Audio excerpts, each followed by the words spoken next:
Rain rattled softly against the towering glass walls of the Waterfront Convention Center as a mop glided across polished marble under the pale glow of midnight lights.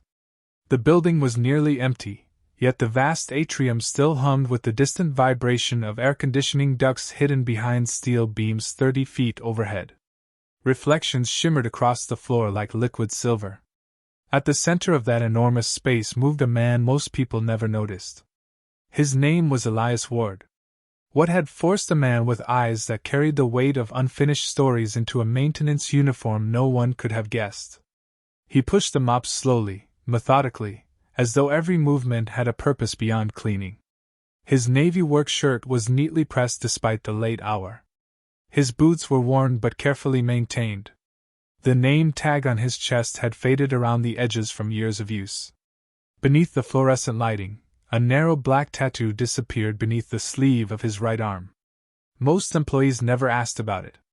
Most people never asked about him at all. Outside, the harbor wind carried cold mist across the dark water. Cargo ships floated like shadows beyond the glass. Inside, the scent of cleaning solution mixed with faint traces of expensive perfume left behind by daytime visitors. Elias preferred the night shift. At night, nobody expected anything from him except quiet work. And quiet work was something he understood. 3 hours later, he stepped into the employee break room carrying a paper cup of coffee. The bitter smell rose into the cool air. He checked his phone. One unread message. His daughter. "Good luck with your math test tomorrow, Dad. Don't forget to sleep." A smile touched his face. Tiny. Brief. But real. His daughter Ava was 16 years old and somehow managed to parent him almost as much as he parented her. Since her mother's death when Ava was very young, the two had become a team. They shared a small apartment overlooking railroad tracks on the edge of the city. Money was always tight. Love never was. Elias typed back. "You should be asleep." A few seconds later, another message appeared. "You too." The smile lingered longer this time. Then he slipped the phone into his pocket and returned to work. Morning arrived beneath gray skies. The convention center transformed. Workers rolled out crimson carpets. Floral arrangements appeared in towering crystal vases. Catering staff moved through hallways carrying trays of imported pastries. Security personnel checked credentials at every entrance. A charity gala was scheduled that evening. The city's wealthiest residents would attend. Executives. Investors. Politicians. People whose watches cost more than Elias earned in several months. By afternoon, the building looked entirely different. Gold banners hung from steel columns. Spotlights illuminated stages. String quartets rehearsed beneath vaulted ceilings. The atmosphere buzzed with anticipation. Elias worked quietly among it all, replacing a damaged electrical panel near the ballroom entrance. The steady click of his screwdriver blended with distant music. Nobody paid attention to him. That was normal. By 7 o'clock the gala had begun. Luxury vehicles lined the waterfront boulevard. Women in elegant gowns crossed marble floors in high heels that clicked like metronomes. Men adjusted tailored jackets and exchanged polished smiles. Champagne flowed. Cameras flashed. The room glittered. Near the edge of the ballroom, Elias repaired a malfunctioning lighting control box behind a decorative partition. His presence was purely practical. Invisible. Necessary. Forgettable. Or so he thought. At precisely 8:14, a sudden power fluctuation dimmed half the ballroom. Guests murmured. A ripple of confusion spread across the room. Elias immediately moved toward the control panel. He located the fault within seconds. Years of experience made the process almost automatic. As he worked, a voice cut through the crowd. Sharp. Loud. Deliberate. "Excuse me. What exactly is he doing here?" Conversation slowed. Heads turned. Elias looked up.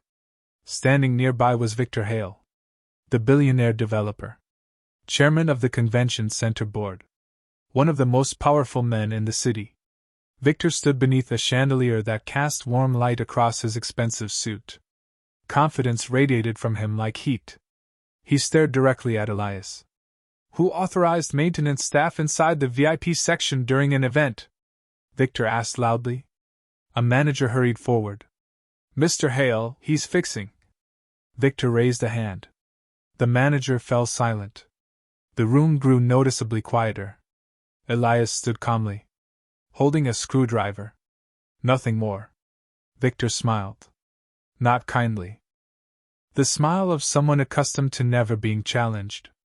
Interesting, he said.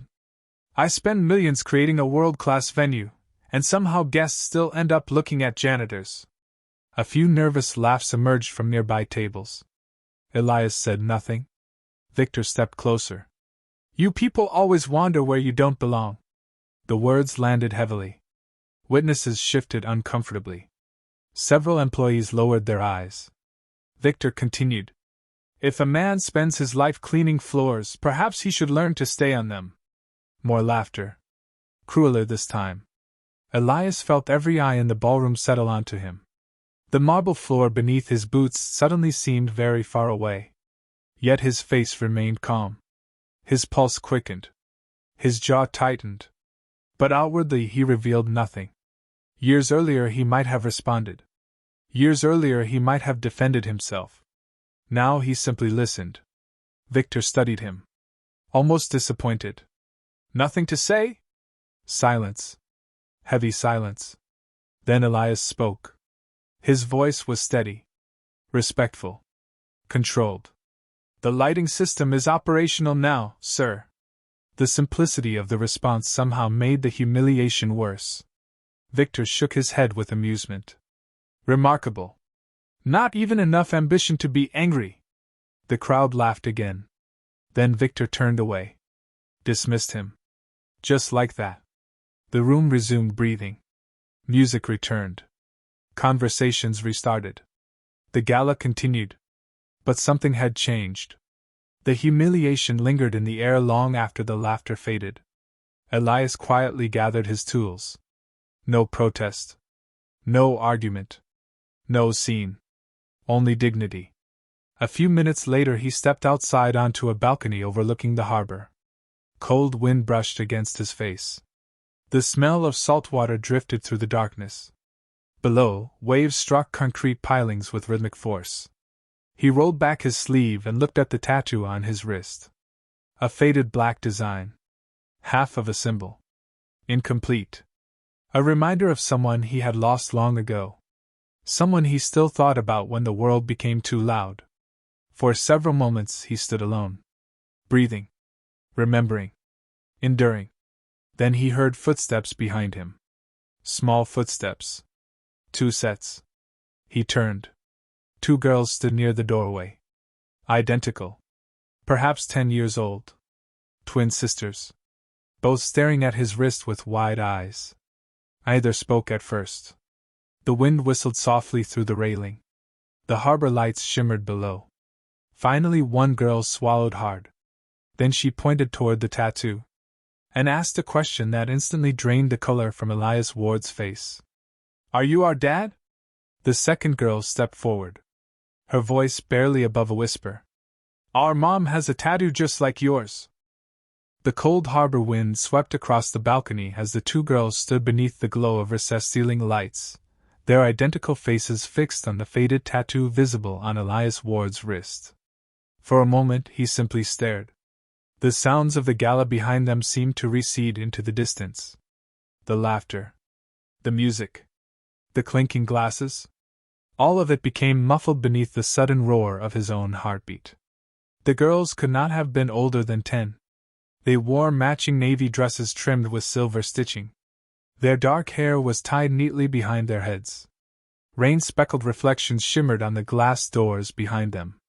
Neither girl looked afraid. Only hopeful. And that made the question somehow more devastating. Are you our dad? Elias felt as though the ground beneath him had shifted. Slowly, carefully, he lowered his sleeve. There must be some mistake, he said gently. The girls exchanged a glance. The taller twin shook her head. There isn't. Her certainty unsettled him. Years of hardship had taught Elias to remain calm under pressure, but this felt different. This was not a broken electrical panel or an angry executive. This was the past. Standing directly in front of him. The second twin stepped closer. Our mom has that exact tattoo. She pointed toward his wrist. The same shape. Elias swallowed. His throat suddenly felt dry. That tattoo was not common. It was not decorative. 15 years earlier, it had meant everything. A symbol divided into two matching halves. One on his arm. One on hers. A promise. A future. A life that never happened. Or so he had believed. What is your mother's name? He asked quietly. The answer struck like a physical blow. Claire. The balcony seemed to tilt. For several seconds Elias could not speak. Claire. The name existed inside him like an old wound. He had not spoken it aloud in years. Not because he had forgotten. Because he never had. A memory surfaced. A rainy evening. A hospital corridor. A desperate search. Phone calls unanswered.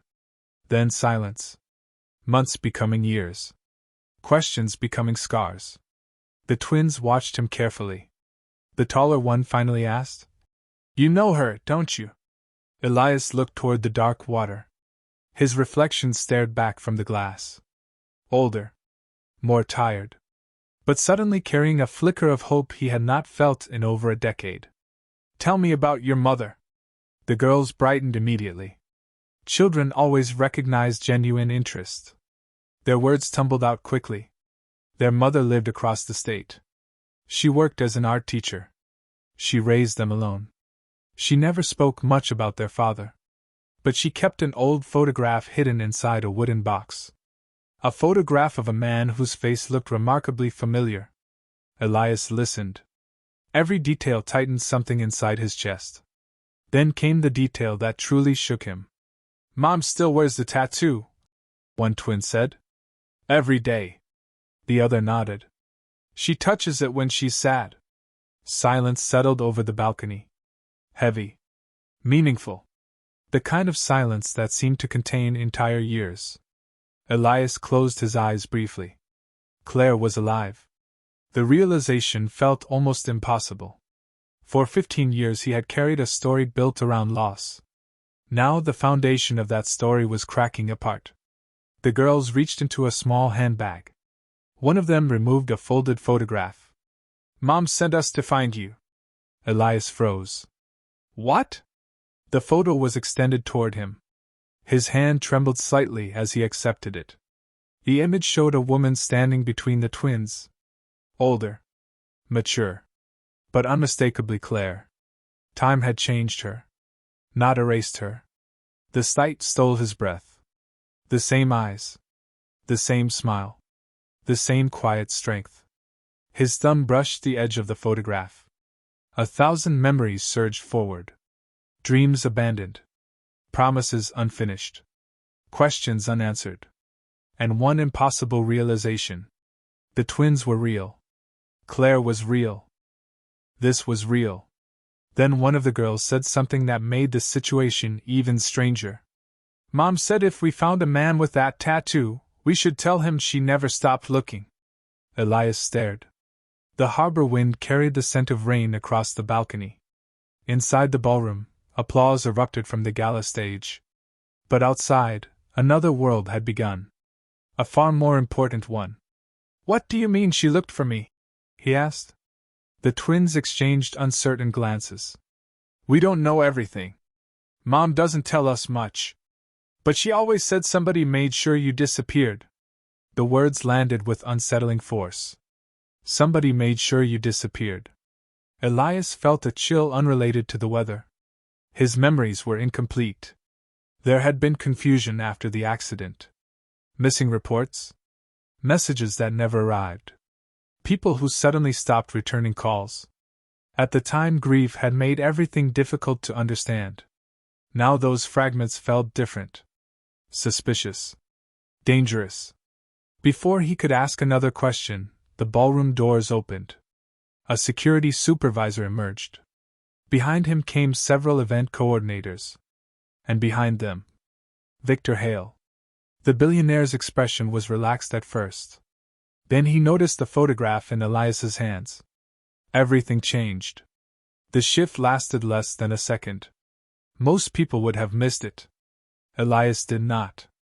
Victor stopped walking. His smile vanished. His eyes locked onto the image. Recognition flashed across his face. Then disappeared. Replaced by composure. But the damage was done. Elias had seen it. The reaction was too immediate. Too personal. Victor knew something. The realization settled into place with chilling precision. Victor approached. Is there a problem here? The twins instinctively moved closer to Elias. A small gesture. Yet revealing. Victor noticed that too. His gaze sharpened. No problem, Elias replied. Victor looked toward the photograph. What is that? Just an old picture. The billionaire's expression remained unreadable. But tension now radiated beneath his calm exterior. For the first time since their humiliating encounter earlier that evening, Victor seemed uncertain. That uncertainty interested Elias. Powerful men rarely fear janitors. Unless the janitor knows something. The ballroom doors opened again. Several guests stepped outside. Then more. People naturally drifted toward curiosity.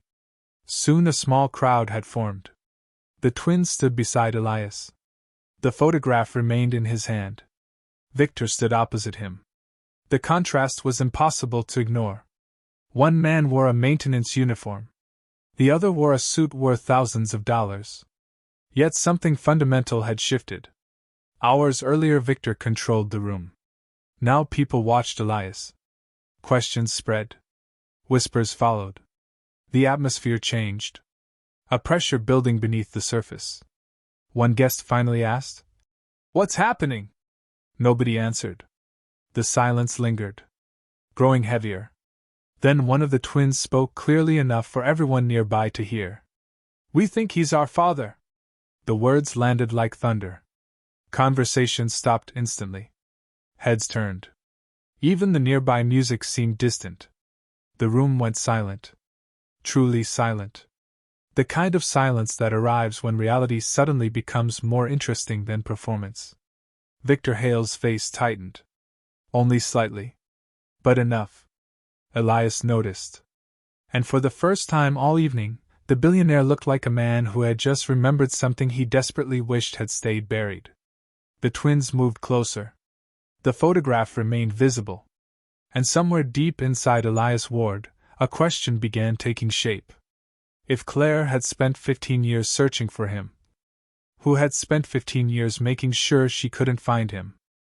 The morning sky hung low over the city, heavy with rain clouds that turned the glass towers along the waterfront into pale gray silhouettes.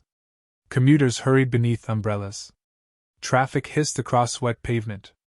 Inside the convention center, however, the atmosphere felt colder than the weather outside. By dawn, rumors had spread everywhere. Employees whispered in hallways. Managers exchanged uneasy glances. Security officers suddenly paid closer attention whenever Elias Ward walked past. A story had begun moving through the building. Not a complete story. Just enough fragments to make people curious. The janitor. The twin girls. The photograph. The billionaire's strange reaction. Questions multiplied faster than answers. Elias arrived for work carrying the same worn lunch bag he carried every day. His uniform was clean. His expression remained calm.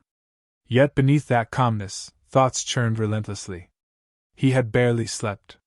After the gala, he had spent hours staring at the photograph Claire had given the twins to deliver. He had memorized every detail. The smile. The eyes. The familiar tilt of her head. Proof that 15 years of grief might have been built upon a lie. At home, Ava had noticed immediately. She sat across from him at the kitchen table, while rain tapped softly against the apartment window.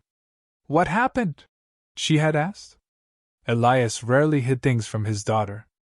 But this was difficult. How did a man explain that two children had appeared from nowhere claiming he might be their father?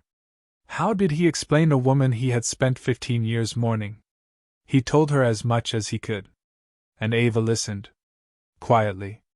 Carefully. When he finished, she reached across the table and squeezed his hand. Whatever the truth is, she said, you'll handle it. Simple words. But they mattered. They always did. Now, standing inside the convention center, Elias remembered them. Because trouble was coming. He could feel it. At 9:17 that morning, his supervisor appeared. Mr. Ward, she said nervously. The executive office wants to see you. The request surprised nobody. Elias nodded. Then followed her upstairs. The executive floor felt like a different world. Thick carpets softened every footstep. Modern artwork covered the walls. The scent of expensive coffee drifted through polished corridors. Power lived here. And power rarely liked surprises. Victor Hale waited inside the largest conference room. Several board members sat around a long table. Lawyers occupied one side. Human resources representatives occupied the other. The setup felt less like a meeting and more like a trial. Elias entered quietly. Victor folded his hands. Please sit. Elias remained standing. I prefer standing. A brief flicker crossed Victor's face. Annoyance. Then came the first blow. We've uncovered inconsistencies in your employment records. The words were delivered smoothly. Professionally. Almost casually. Yet their purpose was obvious. Retaliation. A lawyer slid a folder across the table. Inside were documents from 15 years earlier. Missing references. Incomplete records. Employment gaps. The chaotic period after the accident that had shattered Elias's life. Victor leaned forward. These discrepancies raise concerns about honesty. Elias opened the folder. His eyes moved across the pages. Old paperwork. Old confusion. Old pain. Carefully weaponized. I disclosed everything when I was hired. No, Victor replied. You disclosed what you remembered. The distinction was deliberate. The accusation subtle. Yet poisonous. One board member shifted uncomfortably. Another avoided eye contact. The room felt increasingly tense. Victor continued. Given recent events, we must consider whether you've misrepresented yourself. Elias understood the game immediately. Victor could not directly attack the growing questions surrounding Claire. So he attacked credibility instead. Destroy the man. Then destroyed the truth. It was an old strategy. And often an effective one. Unfortunately for Victor, Elias had spent years learning patience. He closed the folder. What exactly are you accusing me of? Victor smiled. Not warmly. Nothing. A pause. Yet. The threat hung in the air. Invisible. Clear. Then the meeting ended. Hours later, the second blow arrived. Security escorted Elias from the building. Officially, he was placed on administrative leave pending investigation. Unofficially, he had been publicly disgraced. Employees watched. Whispers followed. Phones emerged. Videos circulated. By lunchtime, social media posts began appearing. Most lacked context. Some invented details entirely.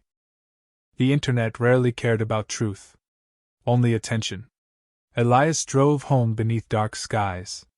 The windshield wipers moved steadily. Back and forth. Back and forth. Like a clock counting down. At the apartment, Ava waited. She knew immediately. The look on her father's face told her everything. They suspended you. It wasn't a question. Elias nodded. For several seconds neither spoke. The apartment felt unusually small. The kitchen smelled faintly of coffee and laundry detergent. A train rumbled past outside. The ordinary sounds of life continued. Yet everything felt different. Ava finally broke the silence. You're scared. Elias looked at her. His daughter knew him too well. Not for me. For them? He nodded. The twins. Claire. Ava. Every person connected to this growing mystery. Someone powerful wanted the truth buried. And powerful people often caused collateral damage. That evening, another surprise arrived. A package. No return address. No note.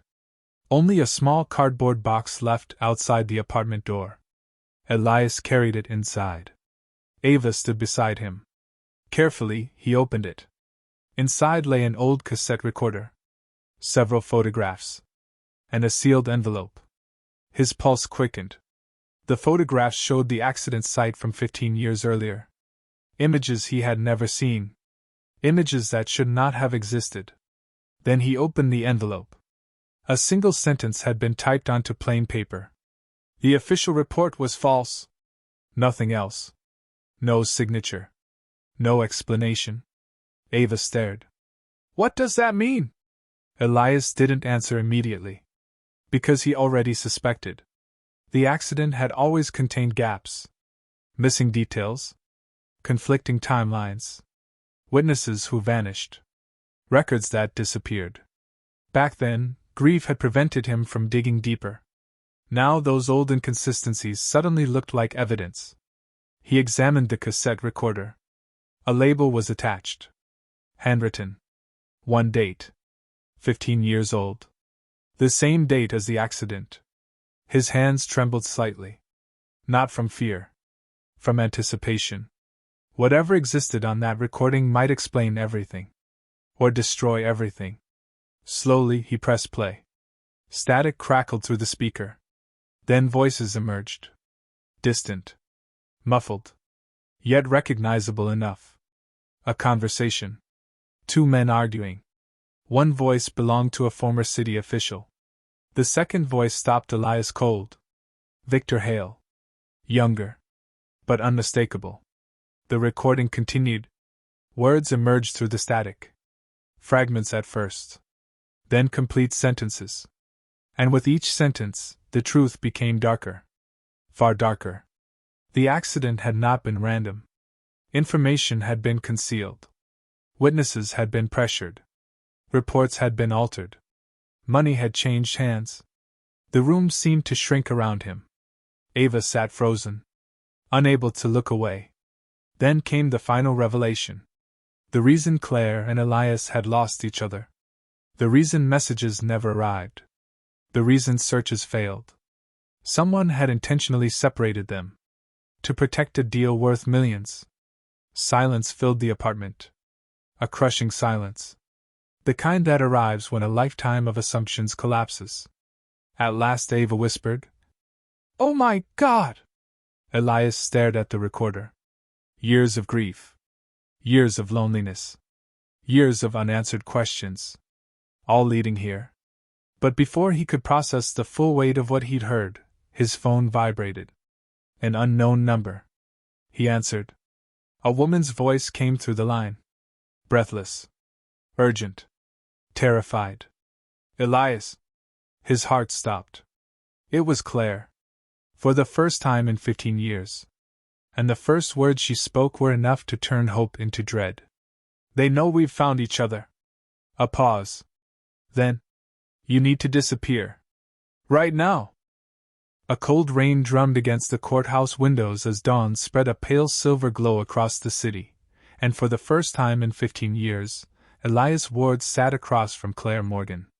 Neither spoke immediately. The room was small. Quiet. A legal conference room tucked away from reporters and public attention. The scent of coffee lingered in the air.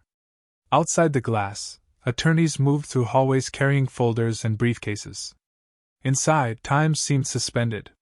Claire looked older than the woman in his memories. So did he. Life had not been gentle to either of them. Yet the moment their eyes met, 15 years of separation seemed to collapse into a single breath. For a long moment they simply looked at one another. Not because words were unavailable. Because words were insufficient. Finally Claire smiled. A fragile smile. The kind built from survival. I never stopped searching. Elias lowered his eyes briefly. Neither had he. The truth emerged slowly over the next several hours. Painfully. Carefully. 15 years earlier, the construction accident that had injured Claire had threatened a massive development project backed by investors, city officials, and a rising businessman named Victor Hale. The accident exposed safety violations, hidden financial arrangements, fraudulent inspections. If the truth emerged, millions could be lost. Powerful careers could collapse. Victor chose a different solution. Evidence disappeared. Reports were altered. Witnesses were pressured. Communication records vanished. When Claire attempted to contact Elias from the hospital, her messages never reached him. When Elias searched for Claire, he was directed toward false information. Each believed the other had vanished. Each believed fate had separated them. It had not been fate. It had been strategy. A cold, calculated strategy. And now, 15 years later, that strategy was unraveling. The anonymous package had not arrived by accident. Neither had the recording. A former executive involved in the original cover-up had finally come forward. Terminally ill. Unable to carry the secret any longer. He had preserved evidence. Documents. Audio recordings. Financial records. Everything. Enough to expose the entire scheme. Enough to destroy Victor Hale. The legal team assembled quickly. Federal investigators became involved. Journalists began asking questions. And within days, a public hearing was scheduled. Ironically, the location selected for the proceedings shocked everyone. The Waterfront Convention Center. The very building where Elias had been humiliated. The very room where Victor Hale had mocked him. The circle was closing. On the morning of the hearing, hundreds gathered. Employees, board members, investors, media outlets, government officials. The ballroom looked almost identical to the night of the gala. The same marble floors. The same towering chandeliers. The same elevated stage. But the atmosphere felt entirely different. The room no longer belonged to power. It belonged to truth. Elias arrived wearing a simple charcoal suit borrowed from a friend. Nothing expensive. Nothing flashy. Just dignity. At his side stood Ava. Nearby stood Claire. And standing proudly between them were the twin girls whose question had changed everything. People watched them enter. Whispers followed. Not cruel whispers this time. Curious ones. Respectful ones. At precisely 10 o'clock, proceedings began. Evidence appeared on enormous display screens. Documents. Emails. Financial transfers. Internal communications. One by one, the pieces assembled themselves. The story became impossible to deny. Victor Hale sat at the front table. For the first hour he remained composed. Confident. Controlled. But confidence erodes when confronted by facts. And facts arrived relentlessly. The recording was played publicly. The ballroom fell silent. Again. That profound silence. The same silence that had once followed humiliation. Now it followed revelation. Victor's younger voice echoed through the speakers. Clear. Undeniable. The audience listened. Board members stared. Journalists typed furiously. No amount of influence could explain away what everyone heard. The room understood. For years, Victor had built his reputation upon success. Now people saw the foundation beneath it. Manipulation. Fear. Deception.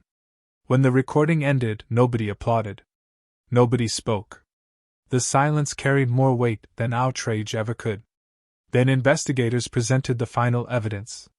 A chain of communications proving deliberate interference with Claire and Elias's attempts to find one another.